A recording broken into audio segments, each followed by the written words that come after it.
प्रतिष्ठा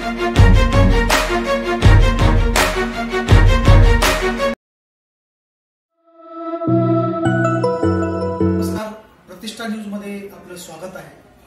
आपण आज एका विशिष्ट व्यक्तींना आणि डॉक्टरांना भेटण्यासाठी आलेलो आहोत। ऑस्टिग्मा होप क्लिनिक हे आता महाराष्ट्रातलं एक आघाडीवरचं नाव आहे।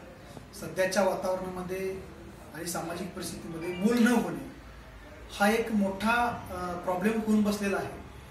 तर गेल्या काही वर्षांमध्ये डॉक्टर उमेश कळेकर यांनी अनेक दाम्पत्यांना वंध्यत्व निवारणाचं काम त्यांनी केलं आहे आणि अनेक दाम्पत्यांना त्यांनी मूल होण्याचा म्हणजे अपत्यप्राप्तीचा आनंद दिलेला आहे।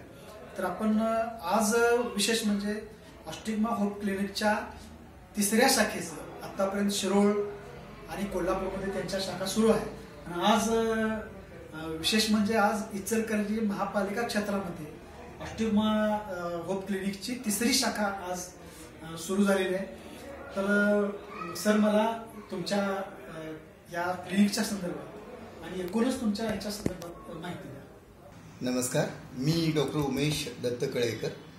गेली काही दशकं वंध्यत्व उपचार आणि त्यामध्ये आयुर्वेदिक अँगलने केले जाणारे वंध्यत्व उपचार या विषयामध्ये कार्य करत आहे। शिरोळ आणि कोल्हापूर या दोन्ही ठिकाणी माझ्या ऑस्टिग्मा होप क्लिनिकच्या माध्यमातून आजवर जवळजवळ 5000 दाम्पत्यांना अपत्यप्राप्ती झालेली आहे।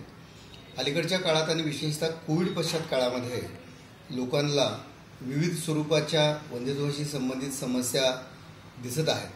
त्याच्यामध्ये मुख्यतः चांगलं स्त्रीबीज तयार न होणं, त्यामुळं अनियमित पाळी येणं, पुरुषांच्यामध्ये लैंगिक क्षमता कमी होणं आणि शुक्रजंतू चांगल्या दर्जाचे नसणं किंवा शुक्रजंतूचं प्रमाण कमी असणं आणि ह्या सगळ्यांच्यासाठी बऱ्याचदा IVF सारख्या खर्चिक ट्रीटमेंट सुचवल्या जातात ज्या सर्वसामान्यांच्या आवाक्यात नसतात। तर त्याच्यासाठी म्हणून ऑस्टिग्मा होप क्लिनिकच्या माध्यमातून कमीत कमी खर्चामध्ये आणि हमखास अपत्यप्राप्ती होणारी आणि पूर्णतः आयुर्वेदिक अशा प्रकारची जी उपचार पद्धती आहे त्या उपचार पद्धतीचा लाभ आजवर पश्चिम महाराष्ट्रातील शेकडो दाम्पत्यांना झालेला आहे।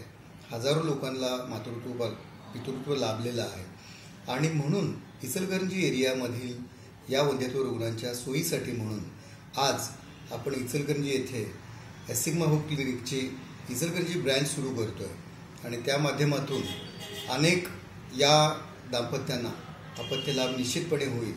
आयुर्वेदिक उपचारांनी आणि अतिशय सुरक्षित अशा उपचारांनी कमीत कमी खर्चामध्ये आणि कमीत कमी कालावधीमध्ये यात मला कोणतीही शंका नाही।